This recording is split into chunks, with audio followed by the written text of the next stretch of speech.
राजस्थान में ओमिक्रॉन का ब्लास्ट हुआ है। आज एक साथ 23 नए ओमिक्रॉन के मामले सामने आए।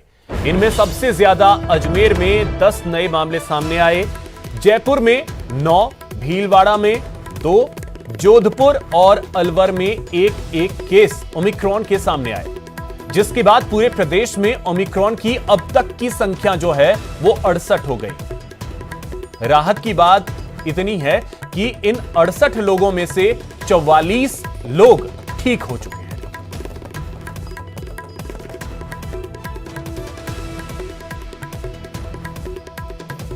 एक तो करेला, दूजा चढ़ गया नीम। कुछ यही हाल है कोरोना का, जो पहले से ही डरा रखा है। अब उसका नया वेरिएंट यानी ओमिक्रॉन भी आंख दिखाने लगा है। जिस रफ्तार से कोरोना और ओमिक्रॉन के मामले बढ़ रहे हैं, उसके बाद सिर्फ एक ही सवाल है कि आखिर ओमिक्रॉन से बचाएगा कौन।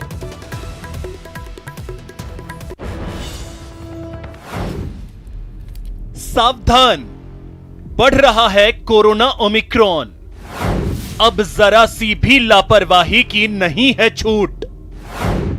सावधानी हटी, कोरोना ओमिक्रॉन बढ़ा। ओमिक्रॉन बचाएगा कौन? सवाल इसलिए क्योंकि संक्रमितों के आंकड़े एक बार फिर तेजी से बढ़ने लगे हैं। कोरोना और ओमिक्रॉन के मामले रफ्तार पकड़ रहे हैं। बीते एक दिन में 9,195 नए कोरोना केस आए और 302 कोरोना संक्रमितों की जान चली गई। वहीं ओमिक्रॉन के कुल मामले भी 800 के करीब पहुंच गए हैं। इसे लेकर कई राज्यों ने अब प्रतिबंध लगा दिए हैं। आइए आपको बताते हैं कि किस राज्य ने क्या क्या प्रतिबंध लगाए हैं। सबसे पहले बात चुनावी राज्यों यानी यूपी की, जहां अभी चुनावी रैलियां जोरों पर हैं। यूपी सरकार ने एहतियात के तौर पर 25 दिसंबर से ही राज्य में रात 11 बजे से सुबह 5 बजे तक नाइट कर्फ्यू लगा दिया है।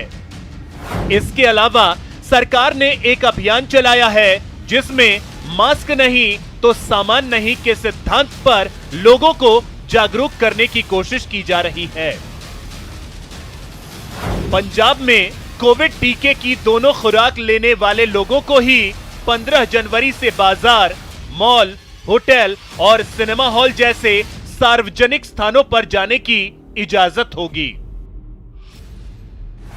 गोवा में न्यू ईयर पार्टीज में शामिल होने के लिए कोविड नेगेटिव सर्टिफिकेट या फिर फुल वैक्सीनेशन सर्टिफिकेट की जरूरत होगी। उत्तराखंड में भी 27 दिसंबर से ही नाइट कर्फ्यू जारी है। ओमिक्रॉन को फैलने से रोकने के लिए जिलाधिकारियों से कंटेनमेंट जोन व प्रतिबंध लगाने को कहा गया है। राजधानी दिल्ली में कोरोना और ओमिक्रॉन के बढ़ते मामलों को देखते हुए येलो अलर्ट जारी किया गया है। इस आदेश के बाद दुकानें और मॉल सुबह 10 बजे से रात 8 बजे तक ऑड इवन के आधार पर खुलेंगे। स्कूल और college, cinema hall, multiplex, banquet hall, spa, gym और एंटरटेनमेंट पार्क बंद रहेंगे। साप्ताहिक बाजार एक जोन में केवल एक खुलेगा, जिसमें 50% दुकानदारों को ही इजाजत होगी। महाराष्ट्र में रात 9 बजे से सुबह 6 बजे तक नाइट कर्फ्यू रहेगा।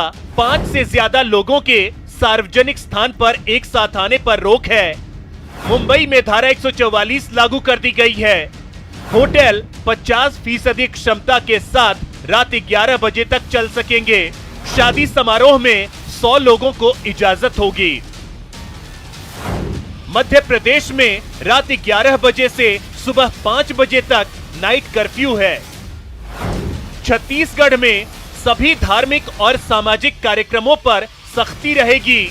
50% उपस्थिति के साथ आयोजन करने की अनुमति होगी। नए साल के जश्न को लेकर 31 दिसंबर से 2 जनवरी तक सभी पार्क और जू बंद रहेंगे। होटलों और रेस्टोरेंट में नए साल को लेकर हो रहे जश्न पर होटल मालिकों को कोविड प्रोटोकॉल के नियम को सुनिश्चित करना होगा। राजस्थान में भी सिनेमा हॉल्स, थिएटर, मल्टीप्लेक्स के लिए दोनों डोज जरूरी कर दिया गया है। मॉल्स, दुकानें और व्यावसायिक प्रतिष्ठान रात 10 बजे तक ही खोलने की अनुमति है। समारोह में अधिकतम 200 लोग शामिल हो सकेंगे। ये सारी पाबंदियां राज्य सरकारों ने लगाई हैं, लेकिन असली पाबंदी तो खुद से और खुद पर लगानी है। लापरवाही से तौबा कर लेना है, भीड़ से बचना है और मास्क लगाए रखना है। Bureau report, news 18 network. यहां रुकेंगे एक छोटे से ब्रेक